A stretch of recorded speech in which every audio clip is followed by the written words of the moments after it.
Angelina Sondah kini memilih tinggal di apartemen orang tua dibanding kembali ke rumah lama. Alasannya, di rumah lama, banyak kenangan ibu Keno Masaid itu bersama mendiang Aji Masaid. Ibunda Kanu Masaid masih diselimuti kesedihan saat ingat kenangan itu. Seorang rekan bisnis Aji Masaid, Yuni, membeberkan alasan Angelina Sondah tak ingin tinggal di rumah lama yang sempat ditempati bersama sang suami.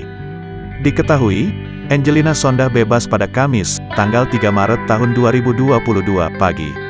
Ia dijemput oleh sejumlah rekan dan pengacara Krishna Murthy. Setelah bebas, Angelina Sondah langsung menuju apartemen untuk bertemu anak-anak dan kedua orang tuanya. Ia kemudian berziarah ke makam almarhum Aji Masaid, sang suami yang meninggal pada 2011 lalu.